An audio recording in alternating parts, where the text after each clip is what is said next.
Okay, today is a good day. Not only are we back in Corinthia, which means my smoker is here, but I've found an online meat seller that sells American cuts, you could say. I've found a full pack of brisket. It's not an American cut, but I've also got a picanha and beef short ribs. Now the place is called Fit Meat, where I ordered this meat from, and all the meat that they sell is organic, it's bio, and it's all from Austrian farmers. So it's all from Salzburg and Lower Austria area, and all where the cows are slaughtered and everything, it's all very close to the farm, so that less stress on the animals and everything. But we'll just have to see how good the meat tastes. Alrighty, as you can see, I've got all the meat laid out here. I've got the picanha, the brisket, and I ordered 2 short ribs. Now, all this meat come packed in a box with these cool packs. They're gel inside. I didn't look into these too much, but I think it come, as it was packed, it was very nicely done. Alrighty. So the first 2 things I'm going to cook is the picanha and the brisket. So today I'm going to be cooking the picanha, and then later tonight I'm going to be cooking the brisket overnight. So I'm going to get them out of the package now. So we'll get the picanha out first. Now, as per the website that I read, all the meat kind of comes pre-trimmed, but as you can see, there's still a little bit of silver skin left on there, so I'll take that off, and then we flip it over. Now the fat cap isn't too big on here, which picanha should have a nice big fat cap on the top, but I'm just probably I'm going to leave all this fat there, and I'll probably just clean up that little bit of silver skin and put just a light rub, mainly just salt, pepper, maybe a little bit of garlic onion powder, not too much, nothing crazy. And then, we'll smoke that one. That should be good. Alrighty, so now we'll go ahead and get the brisket out of the package.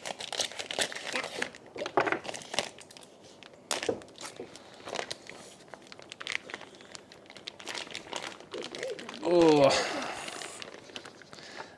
Now this brisket is nearly 4.5 kilos, just a little bit less. As you see, they've done a fair bit of trimming on the top, which I would have liked to have a little bit more fat left up there, but yeah, I'm going to have to trim this up a little bit just to get rid of some of the silver skin and all that good stuff. But yeah, they're still just a little bit frozen on the inside. I can feel it. So I'm going to let them completely thaw out and just in the fridge, and then we'll get them all trimmed up. We're out at the grill. As you can see, I've cleaned the picanha up already. It's just got a little oxidation, but that's fine. Also, before I start seasoning up and get it on the grill, it's a good habit to get into just to see which way the grains are running on the meat. So as you can see on this one, the grains are running like this. You can even see here, they're running like that. So when it comes to slicing, I'm going to put one cut down the middle like that, and then I'll take my slices like that, so I'm coming against the grain. Alright, for the seasoning on this one, I'm going to keep it super simple. Just salt, and I have some coarse cracked pepper here, black pepper, and a little bit of garlic powder in there. But first of all, I'm just going to go down with a layer of salt, because I didn't want to put too much other stuff like pepper and the garlic. I want to keep it very, very simple, just how I would a steak, even though I'm cooking the whole thing together. Make sure you get all the edges. Oh, I'm also going to be cooking this fat side up, so the fat cap will be up, I should say. Yeah, when I cook it. Come in with the pepper and the garlic powder.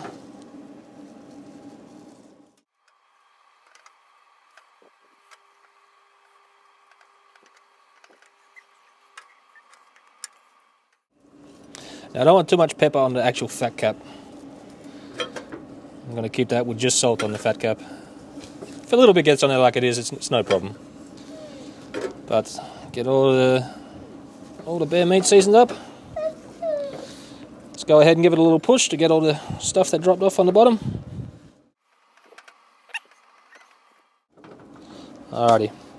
So now I've got the smoker already on. Now I'm just going to keep it on the lowest setting to start off with, which is it's around 70 degrees, and I want to keep it like that to get a good, to get a lot of smoke flavour into it to start off with. And then and then I'll just check on it after about an hour. I'll see where the internal temperature's at, and then we'll go from there. Alrighty, so I've got it all seasoned up. I'll put it right in the middle of the grill. Now I know my grill, it's the main heat, or the hottest part of it is right here. So I've got the thickest end pointing this way. Now I've got my meter thermometer. Gonna stick in the thickest part. And now, because I'm not 100% sure on how these meter probes work, I'm also going to put this other one that I have from that's from Pit Boss that comes with the grill. So I'm going to stick that in just to have another little backup. And then, I'm going to leave it for at least an hour before I come back and check on it.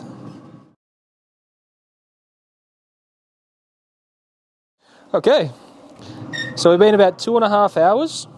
I've just come back and checked it periodically, and I finally figured out how to use the meter thermometers, which, user error. But we've got about another 5 degrees to go on it. So I'm just going to turn it over so the fat cap's down. And I'm going to close the lid again, and then I'm going to turn it up to 110 degrees, and I'm going to finish it off a little bit higher to try and get that fat cap to start rendering a little bit. My phone made a noise, which means the steak's ready. So I'm just going to flip it back over and have a little look. I'm going to take out the smoker probe. Now I'm just going to leave the meter probe in there. And I'm going to just put a little bit of alfoil over the top, just tent it a little bit. Now we're going to let that rest. Now, while we're letting this rest for 10 or 15 minutes, I'm going to turn the grill up to full, and then once it's up to temperature, after about 10 minutes or so, we'll sear the steak off and get a good crust on it. The meat's been resting for about 15 minutes. The grill is up at full blast. Now I'm just going to slide it off so I get the full access to the flame here. I'm going to sear this off. I'm going to start with it fat side down to do the sear.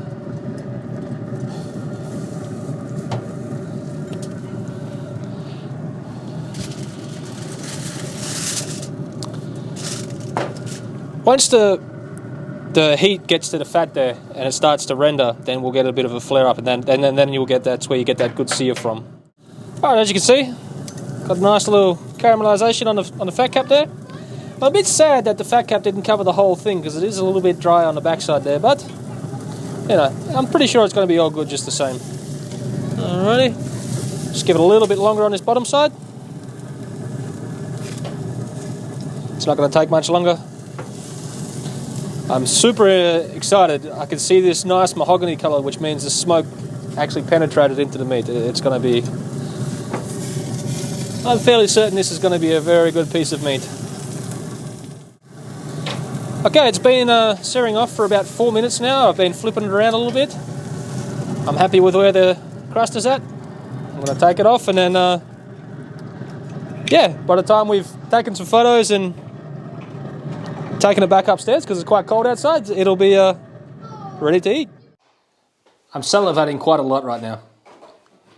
Rebecca's had to take her pictures, and it's just been, this thing smells absolutely amazing.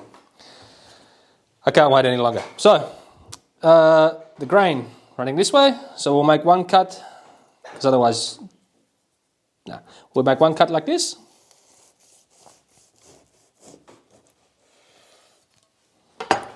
Get a little cross section going on there. I think the cook on it's pretty good. So, as you can see, we had a few technical difficulties yesterday at the end of filming yesterday, but here we are again. It's the next day, and I'm going to do the taste test now. So, also, I made this chimichurri, kind of, traditional but not. But the meat yesterday turned out really, really good. I cooked the thicker end was perfectly rare, and toward the smaller, the thinner end, it was medium rare, which I have here. And the smoke and everything on it was absolutely amazing. But I like just to spoon a little bit of that on there. Even though it's still a little bit cold because I've had it in the fridge overnight, it is still really, really tasty. In my opinion, if there's not leftovers, you didn't cook enough.